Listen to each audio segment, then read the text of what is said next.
Ever wondered why you always see people in the comments section constantly reminding other players to never pre-order games, but yet millions of gamers still do it? Game publishers understand human psychology more than most players do, and they exploit it to maximize pre-order sales. I'm Captain Peach, welcome back to the pit, and let's uncover the dark side of the industry that keeps players pre-ordering. It feels like somebody wants to sell me something!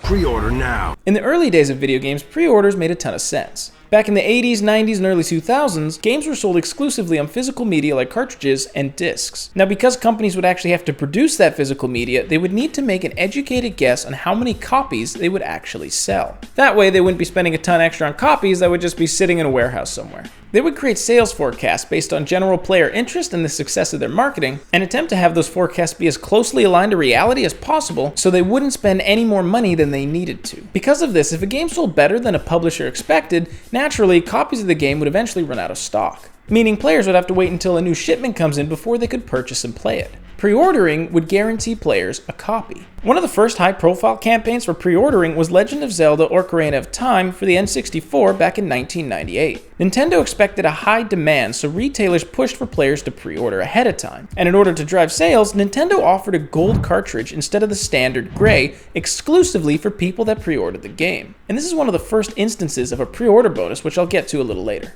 Companies soon began to realize that the practice of pre-ordering not only helped their forecasting, but also greatly increased sales. Thus, pre-ordering became more and more common. When 2004 rolled around and Halo 2 broke records for a massive 1.5 million pre-orders, the practice became solidified as an incredibly effective sales tactic. Since then, publishers have continued to refine this tactic and have used the latest research in neuroscience to prey on human psychology. Because today, when approximately 94% of worldwide game sales across PC and consoles are digital, there's absolutely 0 point to a traditional pre-order. They ain't running out of copies. But publishers and developers want as many people to pre-order as possible for several key reasons. Okay, it's really just one.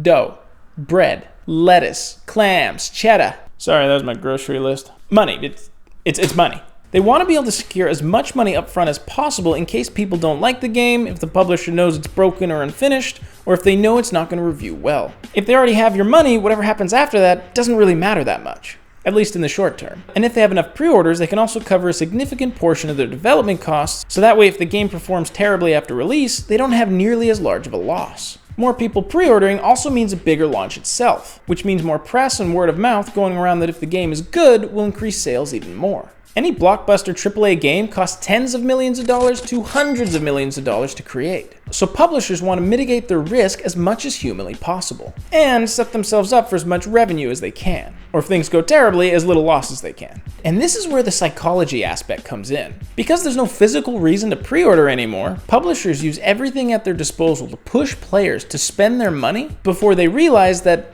maybe the game isn't actually worth it. The first step in this process is the power of hype, as excitement overrides logic. Neuroscience shows that dopamine, the brain's reward chemical, spikes before we experience something exciting. This is why sometimes the anticipation for Christmas can be more exciting than when you're actually opening presents. Or for some of us, it's simply the anticipation of not being alone. Your dopamine spikes before the event. And this is where good trailer and marketing design comes in, to fuel a dopamine rush with fast imagery, high-energy music, and making all of the footage and gameplay look like a ton of fun. They also use leaks and teasers to make players theorize and dig to find more information, thus increasing the dopamine even more. Anticipation is addictive, and this anticipation can drive you to pre-order. And once you do that, your brain sees that commitment as proof that the game is worth it. It's a form of self-justification.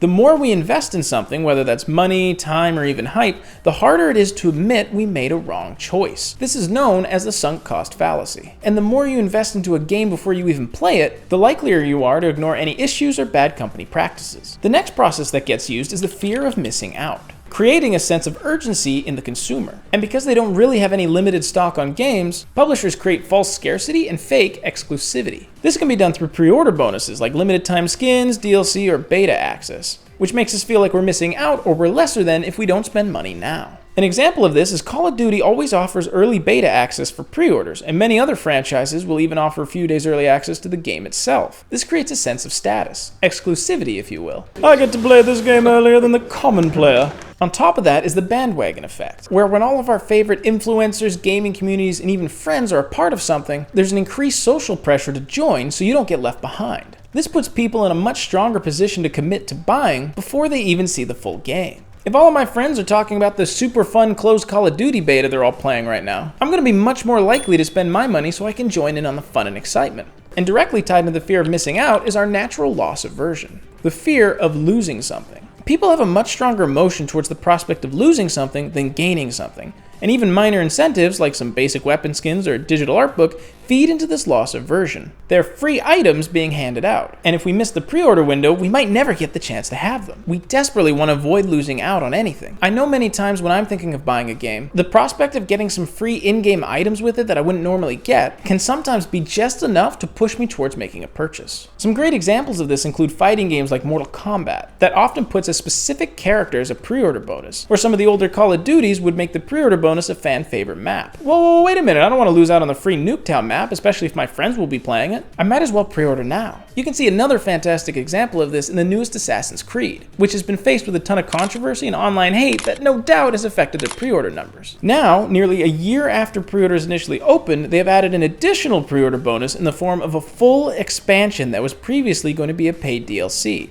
launching later in the year after release and featuring over 10 hours of new content. They aren't doing that out of the goodness of their hearts. What they're doing is trying to crank our loss aversion and fear of missing out up to 11. But hold on a second, you might be thinking. Peach, I can just cancel the pre-order or refund the game if I don't like it. And you'd be right, but you have two psychological biases working against you. First is a commitment bias, which I briefly touched on earlier. Once you pre-order, you are psychologically invested. You've already put that time, energy, and money towards the game, making it much harder to cancel because you don't want all of that to go to waste. You're going against the investment your brain has already made. Didn't seem to stop my ex-wife from leaving though. The other bias is the endowment effect. People tend to overvalue things they own. Even if the game turns out disappointing, you might convince yourself that it's not that bad. You already paid for it, you own it, it's yours. If you bought a broken game, well, you already have it, so you might as well hold on to it and see if they fix it. You've attached value to the game, so it's harder to detach from it because you're losing that value. These two biases together make it significantly harder to cancel a pre-order or refund a game. And finally, publishers use a lot of identity-driven marketing, making players feel like they're a part of something greater, that the product is a part of their identity. They're loyal fans through and through and will stick it out no matter what. They believe in the company. And because being a part of the community is an important part of their personality, they're much quicker to defend the actions taken by the company or other people in the community. It's okay that they released a broken game, they'll fix it eventually. Yeah, those pre-order bonuses are kind of a scam, but it isn't a big deal. The developers care about us. With this kind of marketing, you don't pre-order to just get a game, you pre-order to be part of a community and a fan base. This is why publishers will have so many editions of the game with names like the Founders Edition. Or they'll use terms like, we built this game for the fans. We listened to fan feedback.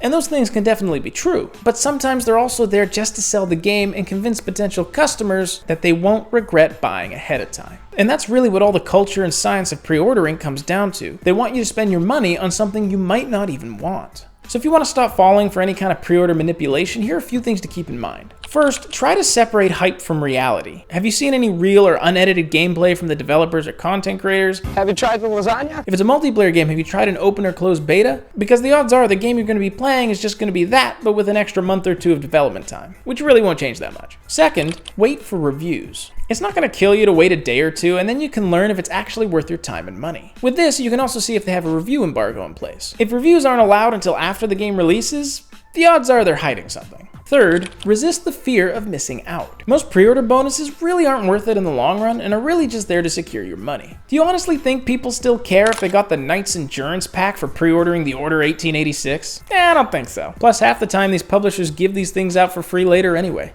And in a few weeks, you won't even remember that you got 3 days early access. Fourth, remember the past times you got burned. Think about all the games you've been crazy hyped for, only to realize that they're far from what was promised. If you keep falling for it, it'll keep happening to you. Finally, and this goes out to the community as a whole, call out bad practices. Publishers only do these things because they know it works and they can get away with it. If enough people stand up and say no, actual change can take place. Ultimately, as the consumer, the power is in your hands. Don't fall for pre-order hype, don't let them cut out content to incentivize getting the game early, and don't accept broken games. If you remember nothing from this video, remember this. Publishers only listen when sales are affected. I and the entire leadership team are deeply sorry for this, and this video is me publicly owning up to that. But hey, that's marketing. I'm curious, was there a particular game you pre-ordered that you got really burned on? Let me know in the comments. And if you want to see some great examples of games that manipulated their marketing to get higher sales, such as the colossal marketing lie of Halo 5, or how one trailer completely broke the Battlefield fanbase, click on one of the videos on screen. And until next time, stay peachy.